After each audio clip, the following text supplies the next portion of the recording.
가져갑니다. 이사야서 14장 말씀 먼저 봉독합니다. 여호와께서 야곱을 긍휼히 여기시며 이스라엘을 다시 택하여 자기 고토에 두시리니 나그네 된 자가 야곱 족속에게 가입되어 그들과 연합할 것이며 민족들이 그들을 데리고 그들의 본토에 돌아오리니 이스라엘 족속이 여호와의 땅에서 그들을 얻어 노비를 삼겠고 전에 자기를 사로잡던 자를 사로잡고 자기를 압제하던 자를 주관하리라. 여호와께서 너를 슬픔과 공고와 및 너의 수고하는 고역에서 놓으시고 안식을 주시는 날에 너는 바벨론 왕에 대하여 이 노래를 지어 이르기를 학대하던 자가 어찌 그리 그쳤으며 강구한 성이 어찌 그리 폐하였는고. 여호와께서 악인의 몽둥이와 패권자의 호를 꺾으셨도다. 그들이 분내어 여러 민족을 치되 시기를 맞이 아니하고 노하여 열방을 억압하여도 그 억압을 막을 자가 없었더니 이제는 온 땅이 평안하고 정원하니 무리가 소리질러 노래하는도다. 강나무와 레바논 백향목도 너를 인하여 기뻐하여 이르기를 내가 넘어뜨리었은즉 올라와서 우리를 작별할 자 없다 하는도다. 아래의 음부가 너로 인하여 소동하여 너의 몸을 영접하되 그것이 세상에서의 모든 영웅을 너로 인하여 동하게 하며 열방의 모든 왕으로 그 보좌에서 일어서게 하므로 그들은 다 내게 말하여 이르기를 너도 우리같이 연약하게 되었느냐 너도 우리같이 되었느냐 하리로다. 내 영화가 음부에 떨어졌으며 너의 비파 소리까지로다. 구더기가 내 아래 깔림이여 지렁이가 너를 덮었도다. 너 아침의 아들 기명성이여 어찌 그리 하늘에서 떨어졌으며 너 열국을 엎은 자여 어찌 그리 땅에 지켰는고. 내가 내 마음에 이르기를 내가 하늘에 올라 하나님의 뭇별 위에 나의 보좌를 높이리라. 내가 북극 지폐의 산 위에 자정하리라. 가장 높은 구름에 올라 지극히 높은 자와 비기리라 하도다. 그러나 이제 내가 음부 곧 구덩이의 맨 밑에 빠치우리로다. 너를 보는 자가 주목하여 너를 자세히 살펴보며 말하기를 이 사람이 땅을 진동시키며 열국을 경동시키며 세계를 황묵케 하며 성읍을 파괴하며 사로잡힌 자를 그 집으로 놓아 보내지 않던 자가 아니뇨 하리로다. 열방의 왕들은 모두 각각 자기 집에서 영광 중에 자긍하는 오직 너는 자기 무덤에서 내어 쫓겼으니 가증한 나무까지 같고 칼에 찔려 돌 구덩이에 빠진 죽음에 둘러싸였으니 밟힌 시체와 같도다. 내가 자기 땅을 망케하였고 자기 백성을 죽였으므로 그들과 일반으로 안전함을 얻지 못하나니 악을 행하는 자의 옥수는 영영히 이름이 나지 못하리로다 할지니라. 너희는 그들의 열조의 제약을 인하여 그 자손 도륙하기를 예비하여 그들로 일어나 땅을 취하여 세상의 성읍을 충만케 하지 못하게 하라. 만군의 여호와께서 말씀하시되 내가 일어나 그들을 쳐서 그 이름과 남은 자와 아들과 후손을 바벨론에서 끊으리라. 나 여호와의 말이니라. 내가 또 그것으로 고슴도치의 구렬과 물 웅덩이가 되게 하고 또 멸망의 비로 소재하리라. 나 만군의 여호와의 말이니라. 만군의 여호와께서 맹세하여 가라사대 나의 생각한 것이 반드시 되며 나의 경영한 것이 반드시 이루리라. 내가 아수르 사람을 나의 땅에서 파하며 나의 산에서 밭 아래 밟으리니 발 아래 밟으리니 그때에 그의 명예가 이스라엘에게서 떠나고 그의 짐이 그들의 어깨에서 벗어질 것이라. 이것이 온 세계를 향하여 정한 경영이며 이것이 열방을 향하여 편소리라 하셨나니 만군의 여호와께서 경영하셨은즉 누가 능히 그것을 펴하며 그 손을 펴섰은즉 누가 능히 그것을 돌이키려. 아하스 왕의 죽던 해에 받은 경고라. 블레셋 온 땅이여 너를 치던 막대기가 부러졌다고 기뻐하지 말라. 뱀의 뿌리에서는 독사가 나겠고 그 열매는 나는 불뱀이 되리라. 가난한 자의 장자는 먹겠고 빈핍한 자는 평안히 누우려니와 내가 너의 뿌리를 지분으로 죽일 것이요 너의 남은 자는 살육을 당하리라. 성문이여 슬피 울지어다. 성읍이여 부르짖을지어다. 너 블레셋이여 다 소멸되게 되었도다. 대저 연기가 북방에서 오는데 그 항우를 떨어져 행하는 자 없느니라. 그 나라 사신들에게 어떻게 대답하겠느냐. 여호와께서 시온을 세우셨으니 그의 백성의 공부한 자들이 그 안에서 피난하리라 할 것입니다. 아멘. 이는 하나님의 말씀입니다. 이사야서가 이사야 14장에서 특별히 다른 어떠한 장과는 다르게 어떠한 부분을 이야기하고 있습니다. 그게 바로 학자들 간에 어떤 학자는 이 이야기를 이렇게 해석하기도 하고 저렇게 해석합니다. 그게 뭐냐면은 특별히 12절부터 보면 너 아침의 아들 계명성이여 어찌 그리 하늘에서 떨어졌으며 너 열국을 엎은 자여 어찌 그리 땅에서 찍혔는고 이런 말이 있습니다.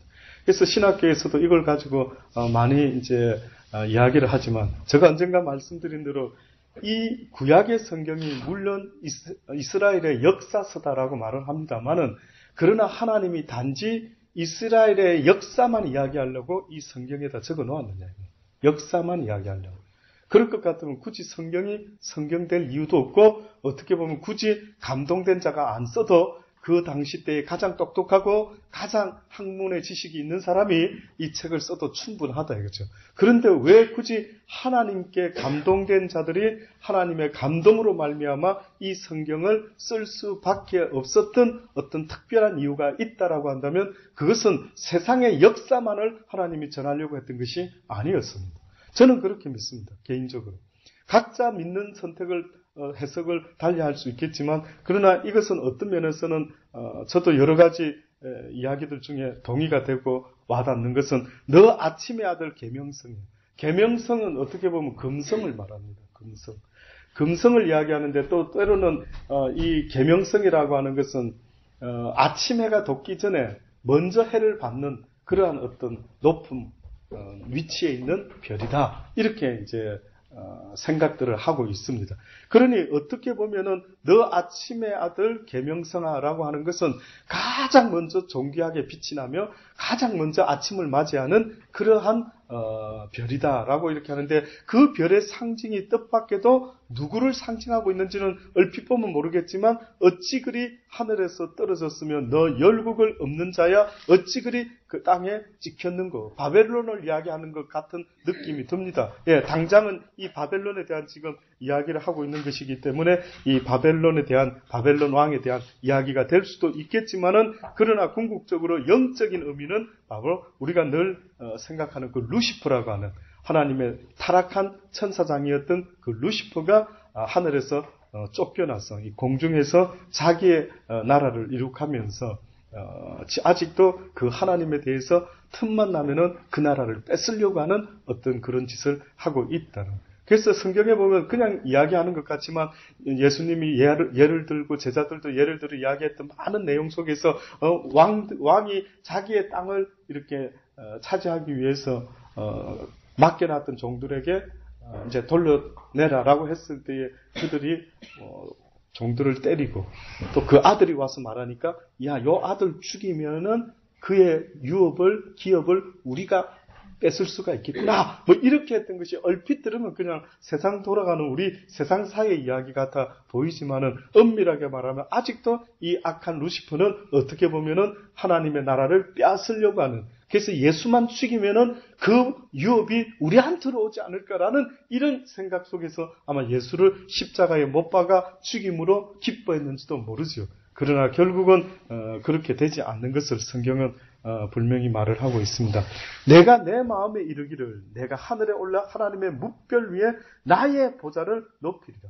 왕이 그랬다라고 표현하기가 좀 심히 어렵습니다. 어떻게 보면은 누가 하나님의 뭇별 위에 나의 보좌를 하나님보다 더 높게 높이리라. 내가 북극 지폐의 산 위에 자정하리라. 북극 지폐라고 하는 것은 어떻게 보면 하나님의 영이 그 의논하고 하나님의 세상을 어떻게 통치하고 다스릴 것인가 하는 것을 모이는 장소를 상징적으로 북극 지폐다라고 합니다. 그러니까 북극 지폐의 산 위에 내가 좌정하리라. 한마디로 내가 가시 되겠다. 내가 여호와가 되겠다. 내가 신 중에 신이 되어 보겠다.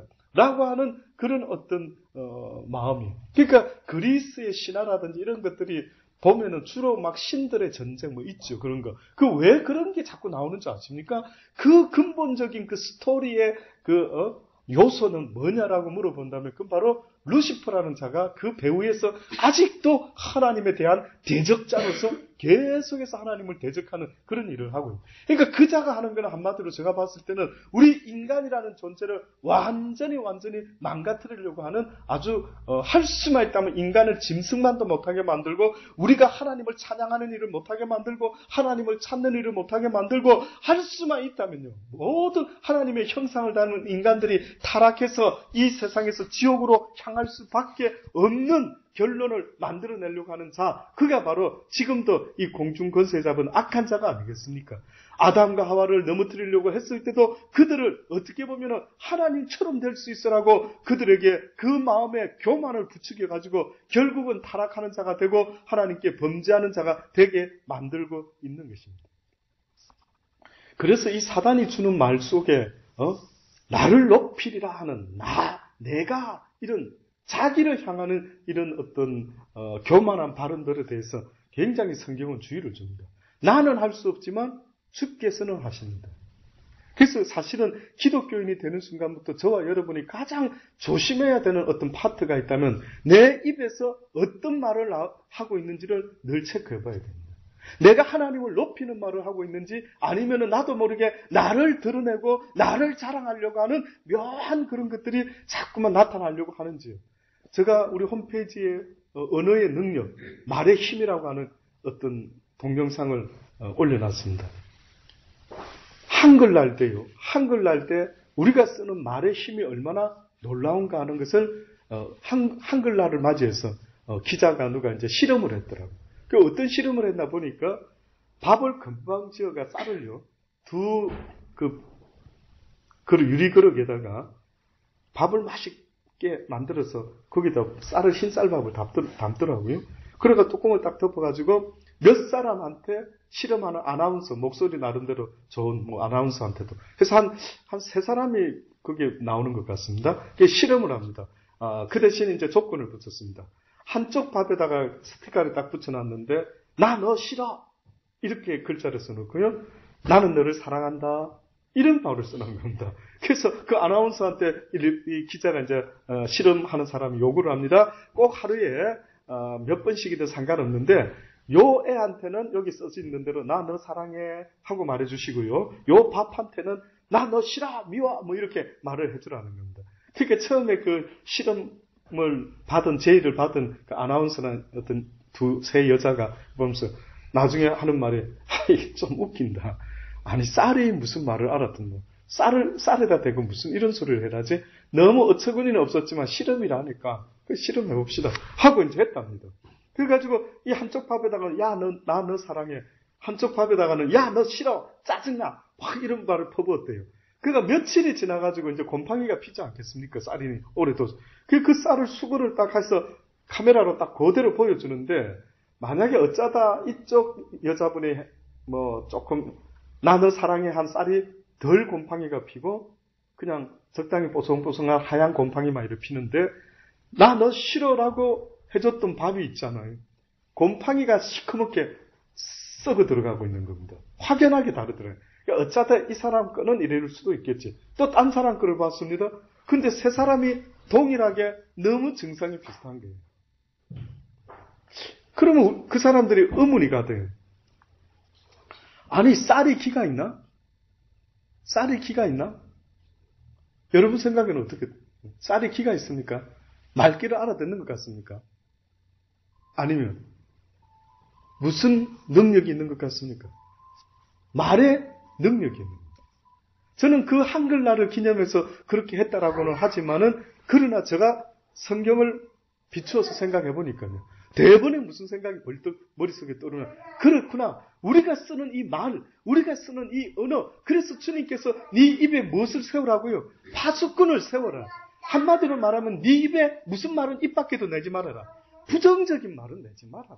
네 믿은 대로 될지어다 라고 했던 말은, 우리는 익히 성경을 통해서 말의 파워가 얼마나 강한지 알지 않습니까? 하나님이 말씀으로 천지를 창조했다라는 거 알고 있지 않습니까? 그러니 쌀이 기가 있어서 듣는 게 아니라 우리의 말에 무엇이 있다라는 거예요. 능력이 있는 것을 저는 그 실험을 통해서 다시 한번 깨달아 봤어요. 그래, 과학자들은 이걸 뭐라고 설명할까? 과학자들은 인간이 그냥 밥에게 말한 말인데 이게 이렇게 변해가는 걸 봤을 때 그들은 무슨 생각을 할까 싶더라고요. 오히려 어떤 설교 못지않게요. 아주 다시 한번 큰 메시지를 제 가슴에 이렇게 꽉 와닿더라고요. 와, 그러면 나는 이때까지 무슨 소리를 듣고 자랐지? 와, 나는 이때까지 무슨 소리를 하며 아이들을 키워왔지? 나는 남편에게, 아내에게 무슨 소리를 하고 살아왔지? 내 친구들한테 무슨 소리를 하며 내가 지금 지내오고 있지라고 생각하니까요. 슬프고 괴롭고 한탄하고 그럼 그게 그렇게 되는 겁니다. 그래서 제가 다시 한번 맞습니다. 예, 주께서는 이미 성경을 통하여 너희가 말의 파수꾼을 세우고 믿음의 말을 해라. 믿음이 있는 자 내 말이 네 안에 가고 네 입에서 나오는 모든 말들이 나의 영광을 나타내기 원한다면은 산들어 들려서 바다에 던지우라 라고 명령하면은 그 산이 그대로 바다로 던져진다. 그래서 이 사단이가 어떻게 보면 우리 인간을 갖다가 얼마나 교만케 만드는지, 다시 말하면 그 교만의 극치는 나는 왕이요 너희는 뭐라고요? 종이다 이겁니다. 다 같이 왕되자, 우리 똑같이 왕해보자. 이것은 하나님이 모두가 나의 왕의 자녀예요. 사단은 그렇게 말하지 않습니까? 네가 최고다. 또 이 사람한테 가서 뭐라는 줄 아십니까? 네가 최고다. 네가 최고다. 최고는 하나만 나와요, 대체. 그러니까 이 사단이가 주는 말은 얼핏 들으면 맞는 것 같아요. 그렇지, 내가 최고지. 자존감을 가지고 이제 살아야지. 이렇게 하지만 결국은 남보다 나를 높게 여기는 그것은 교만의 말이 되어서 어느 순간에 하나님 앞에서 루시퍼와 같이 사단과 같이 떨어지는 자가 될 수가 있다는.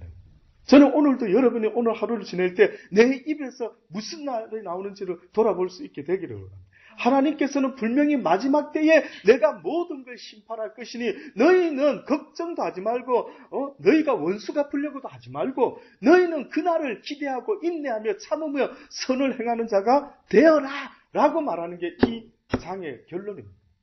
이 장의 결론은 이제 마지막 때에는 내가 그 모든 바벨론을, 그 모든 루시퍼를 따르는 악한 영을 따르는 자들을, 내가 모든 자들을 심판하게 될 것이다. 그들은 고순도치와 굴혈과 물웅덩이가 되게 하고 멸망의 비로 소재하리라. 나 만군의 여호와의 말이라고 23절에 그래 말하고 있지 않습니까? 얼마나 표현이 강하십니까? 멸망의 비로 어떻게 하겠다고? 소재하겠다. 23절에. 나 만군의 여호와의 말. 다시 말해 심판은 누가 하신다고? 하나님이 하신다. 너희 입에서는 그렇게 함부로 심판자가 할 말을 네가 그렇게 하지 마라. 얼핏 보면 그것은 사단에게 쏟고 있는 자의 모습 같아 보인다. 그러니 아들아, 네가 무슨 화가 나더라도 두고 보자. 내가 니를 어떻게 하든 어쩌고 저쩌고 이런 말은 우리 입에 합당치가 않대. 주께서 모든 걸 심판하신다. 그러니 우리가 어떤 면에서는 선한 말을 낼 때에 그 강팍 같은 사람의 마음도 어떻게 될 수도 있다. 변화될 수 있다. 그래서 그 한글날 하나 더 테스트를 했더라고요. 그 두 개를 다 올려놔봤습니다. 하나는 그렇게 쌀 가지고 테스트를 했고 또 하나는 뭘로 테스트를 했느냐면 20대 사람들을 불러가지고요. 어느 사무실에서 판에다가 글자를 단어들을 쭉 주고 요 단어들을 연결해서 문장을 하나 만들어 보시겠습니까? 하고 시간을 줬던 모양이에요. 어떤 실험녀가 와가지고 이제 단어들을 줬거든요. 근데 이상하게 단어들이 주로 어떤 분위기였느냐면 노을려, 황혼, 늙음, 힘듦, 피곤함, 괴로움, 조금 뭔가 우울한 분위기의 단어들이. 그러니까 이 여자가 막 이거를 어떻게 연결해서 말을 그러니까 말을 만들어봤자 그 단어들이 다 우울하니까 내용이 스토리가 어떻게 나올 것 같습니까? 좀 우울한 듯한 그런 말밖에 만들 길이 없는. 이제 이렇게 고민을 하고 다 완성은 못했지만 시간 딱 재고 실험하는 사람이 됐습니다. 이제 돌아가셔도 되겠습니다. 가시기 전에 일단 좀 기다려 주십시오. 저쪽 메토 방으로 계셔 주시고. 나가서 복도를 걷고 로비를 걸어가지고 어디로 가는 거예요. 이걸 보니까 누가 다 체크를 해놨습니다. 사람마다 다 들어갔다 나갔다. 근데 몇 사람을 이제 체크를 해서 들어갈 때에 이 사람이 사무실에서 로비로 들어서는 순간부터 사무실까지 가는 시간을 재고 그것을 마치고 그 다음에 로비 또 다른 방으로 들어가는 시간을 또 재고 이거를 계속 반복을 했습니다. 근데 어떤 결론을 냈느냐면 들어갈 때 걷던 사람들의 무의식적으로 자기가 걷는 발걸음의 속도가 만약에 2분 50초 안에 그 안에 도착을 했어요.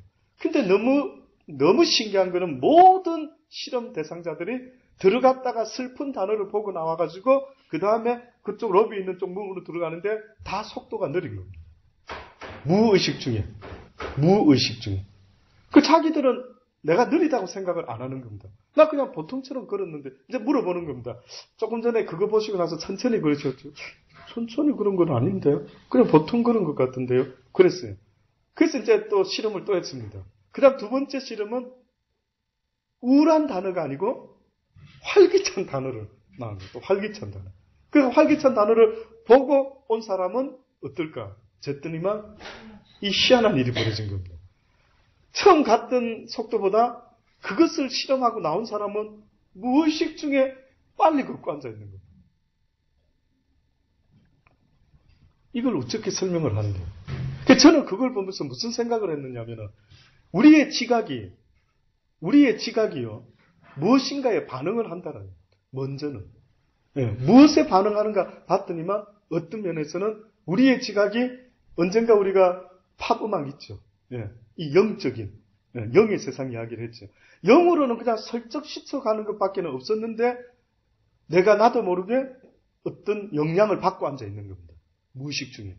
그것처럼 단어만 이렇게 짝 맞추기를 했을 뿐인데 나도 모르게 내 영혼에서 어떤 반응을 했는지 내 지각을 통한 육체가 본능적으로 갑자기 천천히 걷고 갑자기 더 빨라지고 이걸 한글에서는 그냥 그렇게 하고 말더라고요. 근데 제가 봤을 때에는 이거는 뭔가 영이 우리에게 지금 영향을 끼치고 있다. 나도 모르는 사이에 가장 예민하게 이 세상에서 반응하는 파트가 있다면 나의 영이다. 내 영은 나도 느끼지도 못하고 지각하지도 못하는 이런 혼이 느끼지 못하는 순간에 더 빨리 느끼고 있는 것 같은, 더 강하게 느끼고 있는 듯한. 왜 그러면 걸어 나올 때 첫 번째 실험에서는 다들 늦게 나오고 왜 그런 단어를 보는 순간에 나도 모르게 힘있게 나오느냐. 그래서 저는 다윗이 자기가 낙심하고 힘들어할 때에 자기한테 힘있는 단어를 자꾸 외칩니다. 내 영혼아, 내 영혼아, 네가 어찌하여 낙심하느냐. 내 영혼아, 내 영혼아, 힘을 내자. 독수리 날개치며 올라간 같이 올라가자. 아들 셋 중에 때로는 그나마 나은 아들 있지 않겠습니까? 속상하는 아들만 쳐다보고 있지 말고 때로는 나한테 힘을 줄 수 있는 아이를 쳐다볼 줄 아는 것도 이것도 지혜로운 것이에요. 왜 힘든 애들 보고 왜 힘든 부분만 쳐다보고 짜증나, 힘들어, 속상해 이러고 앉아있을 때는 이 말에 권세가 있고 내 영혼이 벌써 감지를 하고 있기 때문에 나도 모르게 이상하게 어느 순간부터 그저 인생이 잘 안 되고 내 인생이 왜 이렇게 뭐가 아이디어도 안 떠오르고 계속 무엇에 짓눌려 있는 듯한 이런 느낌을 받을 수밖에 없는 영적인 존재라는 것을 우리는 분명히 알아야 됩니다. 많은 세상 사람들이 답을 내지 못하고 있을 때 제가 그걸 보면서도 나한테 말할 수 있는 기회를 준다면 그 이유가 뭔지를 우리는 영적인 존재를, 우리는 하나님의 말씀에 반응하는 존재들인데 우리가 어느 날 하나님을 잃어버리고 난 이후로부터 세상에 반응하면서 살아가다 보니까 우리는 영적으로 먼저 영향을 받는데 둘 중에 하나입니다. 하나님의 영향을 받든지 아니면 악한 자의 영향을 받든지. 이 계명성, 이 아침의 아들 계명성이라는 이 악한 영이 지금 이 순간에도 우리를 계속해서 시험에 들게 하고 있는 이의 모습들을 한번 생각해 봐야 됩니다. 우리로 하여금 계속해서 낙심시키고 계속해서 우리로 하여금 부정적으로 그렇게 말하고 있는 이 루시퍼의 모습을 성경은 계속해서 지적하고 있는 것입니다. 만군의 여호와께서 맹세하여 가라사대 나의 생각한 것이 반드시 되며 나의 경영한 것이 반드시 이루리라. 내가 아수르 사람을 나의 땅에서 파하여 나의 산에서 발 아래 밟으리니 그때에 그의 멍에가 이스라엘에게서 떠나고 그의 짐이 그들의 어깨에서 벗어질 것이라. 어떻게 보면은 육적인 이런 전쟁 속에서도 노예 생활을 하고 애굽의 종살이를 한다라고 할 때 이렇게 멍에가 있는 것처럼 영적인 악한 자의 멍에를 이제는 온전히 벗게 하리라. 그러니 우리가 영적으로 깨기 시작하면 대번에 느끼는 게 이 악한 영이 날마다 나를 공고하게 하는 것을 느낄 수밖에 없는 겁니다. 그러니 우리가 하나님 이 멍에를 벗게 하여 주옵소서. 무슨 명예? 육신에 있다 보니 요놈은 본능적으로 항상 나를 향하게 하고 나를 위하게 하고 나만을 생각하게 만들고 모든 사람을 그저 내 마음에 들지 않으면 미워하게 만드는 요런 악한 놈의 이 멍에가 나를 꽉 쥐고 있는 것을 알게 되는 겁니다. 그래서 그렇게 하지 말아야지, 나 그렇게 나쁘게 살지 말아야지 하는데 될까요? 안 될까요? 안 되는 겁니다. 그놈은 안 된답니다. 그놈은 내 마음먹은 대로 따라준다, 주지 않는다. 주지 않는다. 육체의 소욕은 무엇을 거스린다? 성령의 소욕을 거스르게 돼 있다. 이 둘이 서로 하나가 되지 못하게 하고 있다라고 성경이 그 영적 비밀을 우리한테 알려주고 있지 않습니까? 그러니 우리가 이 악한 놈을 도와줄 이유가 뭐가 있습니까? 왜 악한 말을 하는데요? 왜 말에 권세가 있다고 아버지는 누누이 네 말 한마디로 이것이 배의 키가 되어가지고 이 작은 키로 배를 갖다가 방향을 결정한다라고까지 말하지 않습니까? 네 인생을, 네 미래를 결정하는 게 뭔 줄 아느냐? 지금 네가 무슨 말을 하고 있는지를 보라. 그게 네 미래다. 저도 이 생각을 하면서 와, 정말 이거는, 그러니까 화가 나고 속상해도 입에 내는 말은 우리 전도사님 그러죠. 살겠다.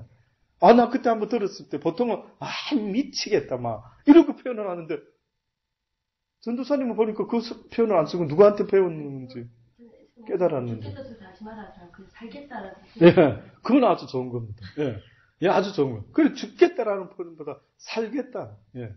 아니면 주여 도우소서. 예. 주께서 도우시면 능치 못할 일이 없겠나이다. 예. 그러니까 우리의 입에서 나오는 말은 내 속은 썩어 문드러져도. 그래서 성경에 전에 두 가지로 나누었댔죠. 내 마음에 믿어 어디로 이른다? 의에 이른다. 입술로 시인해서 무엇에 이른다? 구원에 이른다. 이렇게까지 구별했던 거는 네 마음속에 있을 때는 언제든지 네가 이렇게도 버리고 이렇게도 할 수 있지 않느냐. 그런데 조심해라. 네 속에서 그냥 갈팡질팡 하다가 어떤 생각이 하나 입에서 팍 쏟아졌는데 해필이면 부정적인 소리가 팍 쏟아졌다. 그럼 무슨 문제가 발생된다? 이것이 올무가 되어서 나를 끌고 간다. 파워가 있다. 우리는 이걸 심각하게 생각을 안 했던 것입니다. 그러니 오늘 하루도 우리가 살아갈 때에 정말로 모든 원수 갚는 것은 하나님께 맡기고 너희는 할 수만 있다면 너희 말에 소금치도 고르게 하여 아주 평화를 만들어내는 말, 온유한 말, 사랑의 말, 겸손의 말, 남을 나보다 낮게 여기는 말, 남을 세우는 말, 죽어가는 쌀밥도 썩지 않도록 만들 수 있는 세워나가는 이 세상의 빛과 소금이 되라 할 때 저는 새삼 느껴지더라고요. 이 세상의 빛과 소금은 어떤 면에서는 썩지 않게 만드는 방부제인데 보니까 그 흰 쌀밥이 썩지 않고 있었다라고 할 때 점점점 아주 썩어는 같지만 아주 천천히 썩는 그 쌀밥은 날마다 나는 너 사랑한다, 나는 너 사랑한다 할 때 어떤 면에서는 사람 경우를 돌아볼 때는 그 사람을 썩지 않고 살려내는 거 아니에요. 야, 너는 하나님의 애인데 왜 그럴까? 하나님의 사람은 그렇게 하는 거 아니지. 복받을 녀석이. 그래서는 되겠나? 아버지의 나라에 갈 너가 그래서는 안 되는 거야. 그러면서 항상 우리에게 긍정적인 희망과 소망의 말로 자녀들을 키워나갈 수 있게 되기를 바랍니다. 화가 팍 올라오면은 그냥 입을 딱 다물고 그냥 그 아이를 꽉 붙잡고 그냥 눈물을 흘리든가. 아이고 주여 나의 가시를 우째리 큰 놈으로 주셨나이까. 그래요. 사도 바울도 내 육신의 가시를 주셔서 이것이 없어지게 해달라고 3번이나 기도했는데 하나님이 뭐라고 말합니까? 네 은혜가 네게 족하다. 네, 뭔가 이유가 있다.